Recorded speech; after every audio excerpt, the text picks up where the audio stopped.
Kaya minsan gusto nating malaman agad-agad ang lahat. Tayo mga tao, gusto agad nating malaman. Gusto natin agad-agad. Why? Because we are accustomed to instant noodles, di ba? Instant coffee, madaling fast foods, minsan madaling instant asawa. Sa mga instant ito ay hindi maganda. Pag tayo ay palaging kumakain ng instant noodles, anong mangyari? Kidney failures. Kung gusto natin palaging mag-instant coffee, anong pangyayari sa atin? Diabetes. No? Kung gusto na natin araw, hiwalay. Iba kasi yung pinaghirapan. My father and mother is 70 and 71. Alam mo ba, anak? Sabi niya, alam mo ba, father? Sabi niya, ang nanay mo, napakahirap yung naligawan niya. Maraming beses akong nagsibak ng kahoy. Maraming pagkakataon na ako buhay ang anak ng tatay. Ngayon siya na ang anak ko. Kasi nagpa-father na siya sa akin. Ang sarap. Sabi, palukin kita. Kasi dati sabi niya, pag hindi ka makinig sa tatay mo, palukin kita. Ngayon, nagpa-father na siya sa akin. Baliktad. Sabi ko, pag hindi ka makinig sa akin, palukin kita. Kaya nga ganun. We are accustomed to instant. Minsan hindi tayo agad marunong maghihintay. Ang paghihintay ay may biyaya. Kaya mga minamahal ko pong kapatid, minsan gusto agad natin, agad-agad mangyayari ang lahat. Pero sinabi ni Jesus sa ating Ebanghelyo, kung napakinggan natin, kung naalala natin, sinabi ni Jesus, hindi pa ngayon na malaman ninyo. Bakit? Dahil may mga bagay na masyado pang mabigat kung ibibigay agad. Hindi agad natin maintindihan. Ang Diyos ay parang isang magulang. Ang Diyos ay isang parang magulang, hindi agad sinasabi lahat sa anak, kundi ayon sa pagkaunawa ng bata. Hindi man agad maintindihan ng bata na magsabi ka, mag-aral ka ng mabuti. Hindi agad. Di ba minsan, wala, hindi nag-aaral. Hindi man na maintindihan agad ng maliit na bata na magsabi ka na magkuhan ka doon, magtrabaho ka na. Hindi. Ang Diyos ay katulad ng isang magulang. Ang ating Ebanghelyo ngayon nagpapaalala din sa atin na kung saan ang Espiritu Santo ay ang ating gabay. Gabay, ang banal na Espiritu Santo. Hindi tayo iniwan mag-isa ng ating Panginoong Hesus. Diba, this coming linggo, it is all about ascension. Kaya nga, naghabilin si Jesus. Kaya nga, si Jesus ngayon ay naghahanda tayo ni Jesus sa kanyang pag-akyat. Kaya nga, maraming habilin. Kaya hindi tayo iniwang mag-isa ng ating Panginoong Hesus. Nangako siya na ang Espiritu Santo, ang Espiritu ng katotohanan, siya ang magtuturo sa ating lahat. Siya ang magtuturo ng tama at mali. Ang banal na Espiritu Santo ang magtuturo ng mabuti at masaya, or maganda, or masama. Di ba? Ganon. Siya ang bumubulong sa atin. Kung bingin kayo, hindi nyo maintindihan. Ang Espiritu Santo ang bumubulong sa ating konsensya. Kung may konsensya pa tayo ngayon, ibig sabihin, namamayani at nagahari pa ang Espiritu Santo. Kung tayo ngayon ay mayroong konsensya. Siya ang nagbibigay ng lakas sa ating lahat kapag tayo ay nanghihina na. Ang banal na Espiritu Santo.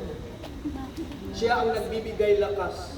Amen. Di ba, pag umiinom tayo, lumalakas din tayo. Kasi may tinatawag na Espiritu. Di ba? Espiritu ng Red Horse. Lumalakas tayo, gagaling na tayo mag-in-English. Di ba? Magsalita tayo, napakatapang na natin. Yun ang Espiritu ng Red Horse. Kaya mga minamahal ko pong kapatid, hindi natin kailangang maging eksperto ng ating pananampalataya. Ang kailangan lang po natin, mga minamahal ko pong kapatid, ang kailangan lang ay bukas na puso. hindi bukas ng nguso. Minsan bukas ang ating nguso, ang ating puso, nakasirado. Ganon tayo. Chismis dito, maritis doon.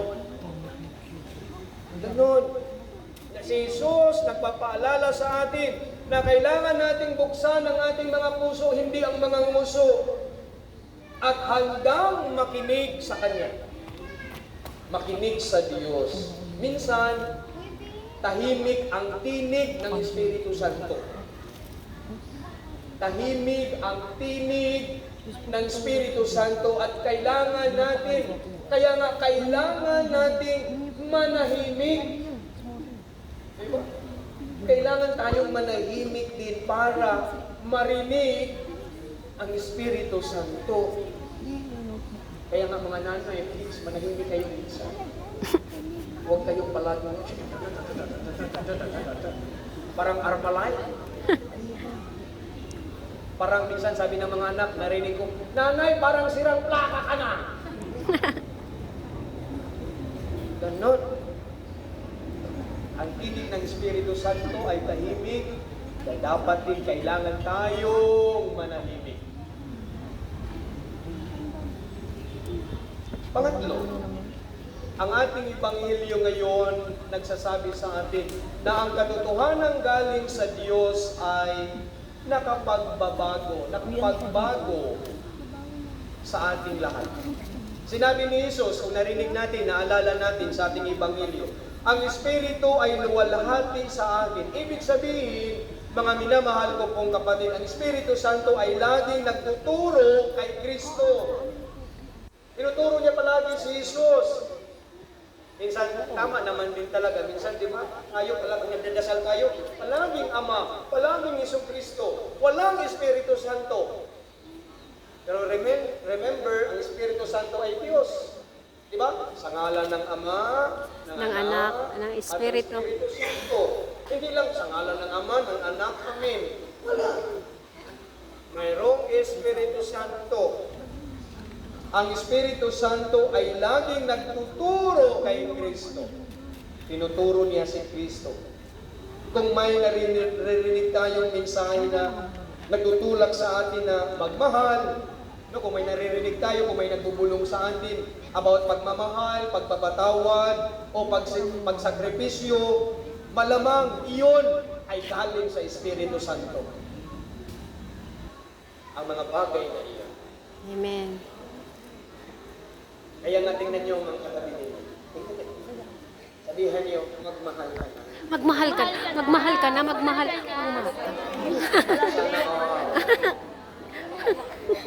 ka na kasi. Magmahal. Tawa-tawa kayo, akala niyo doon lang kayo humintong. Sabihin niyo rin, magpatawad ka na. Magpatawad ka na, magpatawad ka na, magpatawad ka na. Tayong lahat, mahilig tayong tumawad.